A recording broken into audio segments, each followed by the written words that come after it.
Akashvani Kolkata FM প্রচার তরঙ্গে খবর পড়ছি সুস্মিতা সেন। বিশেষ খবর হলো, ভারত পাকিস্তানকে সংঘর্ষ বিরতি লঙ্ঘনের সমাধানে পরিস্থিতির গুরুত্ব উপলব্ধি করে উপযুক্ত পদক্ষেপ নিতে বলেছে। রাষ্ট্রসংঘের মহাসচিব আন্তোনিও গুতেরেস সহ বিভিন্ন রাষ্ট্রনেতারা ভারত পাকিস্তান সংঘর্ষ বিরতিকে বিপুলভাবে স্বাগত জানিয়েছেন। সরকার বলেছে, কয়েকটি ভিডিও গেমসের ফুটেজকে সাম্প্রতিক ভারত পাকিস্তান সংঘর্ষের আবহে সত্যিকারের দৃশ্য বলে সামাজিক মাধ্যমে প্রচার করা হচ্ছে। এ ব্যাপারে নাগরিকদের সচেতন হওয়া প্রয়োজন। প্রতিরক্ষামন্ত্রী রাজনাথ সিং আজ ভার্চুয়ালি লখনৌয়ে ব্রাহ্মোস এয়ারোস্পেস উৎপাদন ইউনিটের উদ্বোধন করবেন। 1998 সালে আজকের দিনটিতে পোখরানের পরমাণু বিস্ফোরণের সফল পরীক্ষা হয়েছিল। প্রতি বছরের মতো এবছরেও গোটা দেশে আজকের দিনটি প্রযুক্তি দিবস হিসেবে পালিত হচ্ছে। ভারত আজ মহিলাদের ত্রিদেশীয় ক্রিকেট সিরিজের ফাইনালে শ্রীলঙ্কার বিরুদ্ধে টসে জিতে ব্যাটিং করছে। আসছি বিস্তারিত খবরে। সংঘর্ষ বিরতি ঘোষণার কয়েক ঘণ্টার মধ্যেই পাকিস্তানি সেনা ফের অস্ত্রবিরতি লঙ্ঘন করে।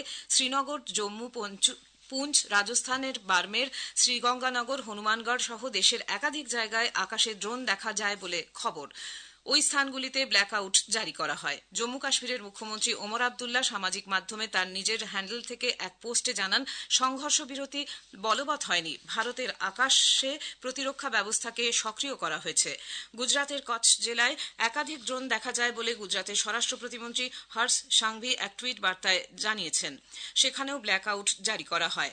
তবে রাত 10:30টার পর থেকে পাকিস্তানের দিক থেকে কোনো রকম সীমান্ত পারের চেষ্টার খবর পাওয়া যায়নি, যদিও বিএসএফ প্রতিটি সীমান্তে তাদের কড়া নজরদারি বজায় রেখেছে। ভারতের বিদেশ সচিব বিক্রম মিশ্রি বলেছেন, পাকিস্তানের সঙ্গে সংঘর্ষ বিরতির ব্যাপারে বোঝাপড়া হলেও পাকিস্তানি সেনা বারবার অস্ত্রবিরতি লঙ্ঘন করেছে। নতুন দিল্লিতে গতরাতে সাংবাদিকদের তিনি বলেন, সশস্ত্র বাহিনী এই লঙ্ঘনের যথাযথ এবং উপযুক্ত জবাব দিয়েছে। তবে নতুন দিল্লি এ ধরনের লঙ্ঘনকে খুব জরুরি বিষয় হিসেবেই নিচ্ছে। ভারত পাকিস্তানকে এই সংঘর্ষ বিরতি লঙ্ঘনের সমাধানে এবং পরিস্থিতির গুরুত্ব উপলব্ধি করে উপযুক্ত পদক্ষেপ নিতে বলেছে। শ্রী মিশ্রি জানান, সশস্ত্র বাহিনী পরিস্থিতির উপর কড়া নজর রাখছে। আন্তর্জাতিক সীমান্ত এবং নিয়ন্ত্রণ রেখা লঙ্ঘনের পুনরাবৃত্তির ক্ষেত্রে কঠোরভাবে মোকাবিলা করার নির্দেশ দেওয়া হয়েছে।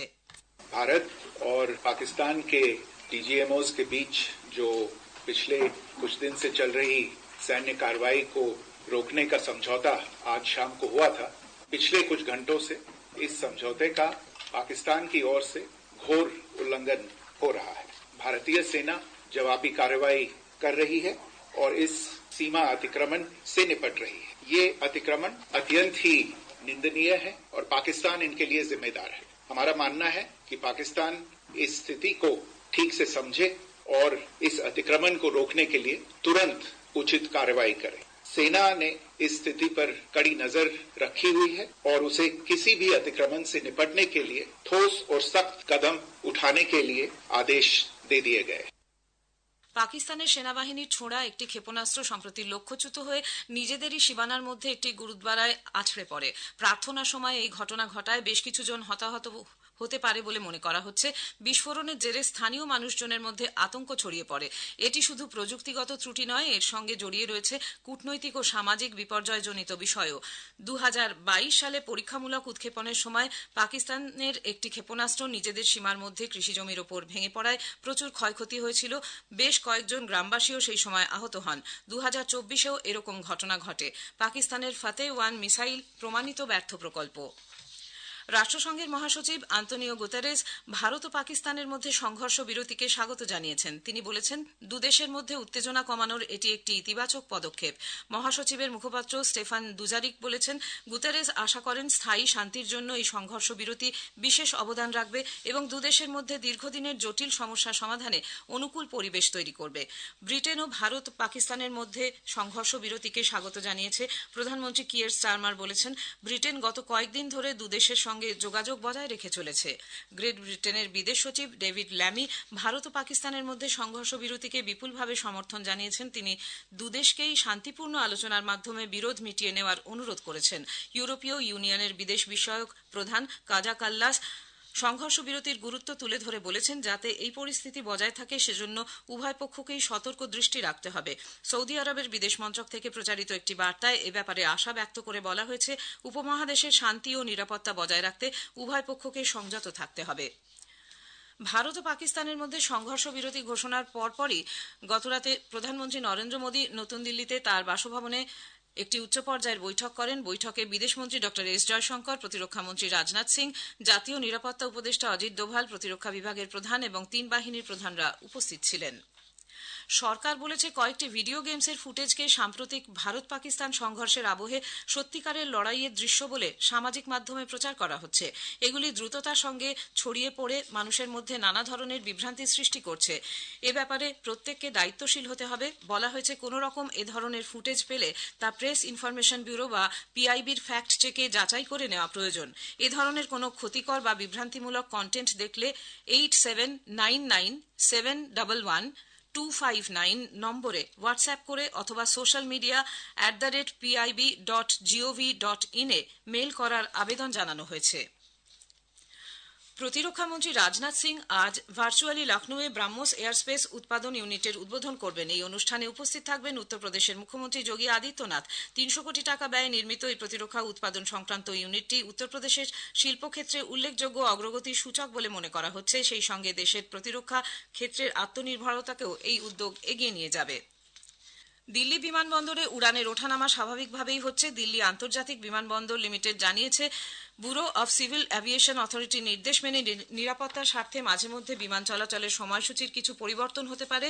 যাত্রীদের সিকিউরিটি চেকের জন্যও বেশিক্ষণ সময় লাগতে পারে। কেবিন ও চেক ইন ব্যাগেজের ব্যাপারে নিয়মকানুন কিছুটা পরিবর্তিত হতে পারে। এজন্য সব যাত্রীকেই সংশ্লিষ্ট এয়ারলাইন্স কর্তৃপক্ষের সঙ্গে যোগাযোগ রাখতে বলা হয়েছে।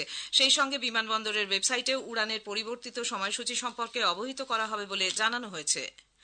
এবারের স্পটলাইটের বিষয় ওয়েভস। অংশ নিয়েছেন অ্যানিমেট জোনের কো ফাউন্ডার শুভ্র চক্রবর্তী। কথা বলেছেন কল্যাণ লাহা। 3টি পর্বে বিভক্ত এই আলোচনার তৃতীয় তথা শেষ পর্ব শুনবেন আজ রাত 8:30টায় সঞ্চয়িতা প্রচার তরঙ্গ এবং আকাশবাণী সংবাদের সোশ্যাল মিডিয়া প্ল্যাটফর্মে। 3টি পর্বই পরে শুনতে পাবেন আমাদের ইউটিউব সহ সব সোশ্যাল মিডিয়া প্ল্যাটফর্মে। খবর শুনছেন আকাশবাণী কলকাতা কেন্দ্র থেকে। আমাদের সংবাদ শোনা যাচ্ছে ইউটিউব চ্যানেল আকাশবাণী সংবাদ বাংলা, ফেসবুক ও ইনস্টাগ্রাম আকাশবাণী সংবাদ কলকাতা এবং এক্স হ্যান্ডেল এআইআর নিউজ কলকাতাতে। আজ জাতীয় প্রযুক্তি দিবস। 1998 সালে এই দিনে ভারত সফলভাবে রাজস্থানের পোখরানে পারমাণবিক বোমার পরীক্ষা করে। এই দিনটি দেশের অগ্রগতি ও প্রযুক্তিগত উন্নয়নে গুরুত্বপূর্ণ ভূমিকা স্মরণ করিয়ে দেয়। এদিনেই ভারতের প্রথম দেশীয় বিমান হংস 3 এর সূচনা। জাতীয় প্রযুক্তি দিবসের উদ্দেশ্য দৈনন্দিন জীবনে প্রযুক্তির ভূমিকা তুলে ধরা এবং যুবকদের বিজ্ঞানের প্রতি আগ্রহ তৈরিতে উৎসাহিত করা। প্রতিরক্ষামন্ত্রী রাজনাথ সিং বলেছেন, দেশের মানুষের জীবনে যারা ইতিবাচক পরিবর্তন আনার জন্য নতুন নতুন প্রযুক্তি উদ্ভাবন করে অবদান রেখেছেন, সেই সব বিজ্ঞানী, বাস্তুকার ও প্রযুক্তিবিদদের আজ জাতীয় প্রযুক্তি দিবসে দেশ কুর্নিশ জানায়। এক সোশ্যাল মিডিয়া পোস্টে মন্ত্রী বলেছেন, 1998 সালে পোখরানে সফল পরীক্ষা চালানোর জন্য বিজ্ঞানীদের ব্যতিক্রমী প্রয়াসকে আজ সমগ্র জাতি গর্বের সঙ্গে স্মরণ করে। ভারতের ইতিহাসে একে নির্ণায়ক মুহূর্ত বলে তিনি উল্লেখ করেন। আজ মাতৃদিবস। আমেরিকার ভার্জিনিয়াবাসী আনা মারিয়া জার্ভিসের মায়ের প্রতি গভীর শ্রদ্ধা ভালোবাসা স্মরণে তৎকালীন মার্কিন রাষ্ট্রপতি উড্রু উইলসন 1914 সালে আনুষ্ঠানিকভাবে মে মাসের দ্বিতীয় রবিবারকে মাতৃদিবস হিসেবে ঘোষণা করেন। নানা অনুষ্ঠানের মধ্যে দিয়ে দেশে আজকের দিনটি উদযাপিত হচ্ছে। নাগাল্যান্ডে আজ প্রতিটি চার্চে মায়েদের নিঃস্বার্থ ভালোবাসাকে মনে করে মায়েদের জন্য বিশেষ উপহার ও প্রার্থনা সভার আয়োজন করা হয়েছে। রুশ রাষ্ট্রপতি ভ্লাদিমির পুতিন অনতিবিলম্বে ইউক্রেনের সঙ্গে সরাসরি আলোচনা শুরুর পক্ষে মত প্রকাশ করেছেন। ক্রেমলিন থেকে এক টেলিভিশন বার্তায় প্রেসিডেন্ট পুতিন বলেছেন, তুরস্কের রাজধানী ইস্তানবুলে তার প্রস্তাবিত বৈঠকে রাশিয়া ও ইউক্রেনের মধ্যে নতুন অস্ত্রবিরতি চুক্তিতে পৌঁছানো সম্ভব হতে পারে। পুতিন বলেন, তুরস্কের রাষ্ট্রপতি রিসেপ তাইপ এরদোয়ানের সঙ্গে এ বিষয়ে তিনি আজ বিস্তারিত আলোচনা করবেন। কিয়েভের পক্ষ থেকে পুতিনের প্রস্তাব সম্পর্কে অবশ্য কোনো মন্তব্য করা হয়নি। মার্কিন রাষ্ট্রপতি ডোনাল্ড ট্রাম্প গতকাল চীনের সঙ্গে বাণিজ্য সংক্রান্ত আলোচনাকে স্বাগত জানিয়েছেন। সুইজারল্যান্ডে আয়োজিত এই আলোচনায় দুপক্ষই শুধু বন্ধুত্বপূর্ণ নয়, গঠনমূলক আলোচনা করেছে বলে তিনি উল্লেখ করেন। সমাজ মাধ্যমের এক বার্তায় মার্কিন রাষ্ট্রপতি বলেছেন, আলোচনায় বহু বিষয়ে ঐকমত্যে পৌঁছানো সম্ভব হয়েছে। এতে দুপক্ষেরই সুবিধা হবে। ট্রাম্প বলেন, আগামী দিনে চীন ও আমেরিকার মধ্যে বাণিজ্য সম্পর্কের বিস্তারের আভাস এই আলোচনা থেকে উঠে আসছে।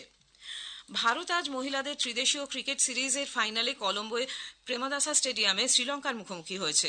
টসে জিতে ভারত এখন ব্যাট করছে। শেষ খবর পাওয়া পর্যন্ত ভারত 40 ওভার 2 বলে 3 উইকেটে 256 রান করেছে। শেষ করার আগে খবরের বিশেষ কিছু অংশ আরেকবার। ভারত পাকিস্তানকে সংঘর্ষ বিরতি লঙ্ঘনের সমাধানে পরিস্থিতির গুরুত্ব উপলব্ধি করে উপযুক্ত পদক্ষেপ নিতে বলেছে রাষ্ট্রসংঘের মহাসচিব আন্তোনিও গুতেরেস। বিভিন্ন রাষ্ট্রনেতারা ভারত পাকিস্তান সংঘর্ষ বিরতিকে বিপুলভাবে স্বাগত জানিয়েছেন। খবর এখনকার মতো এ পর্যন্ত। এর পরের খবর শুনবেন বেলা 1:30 মিনিটে।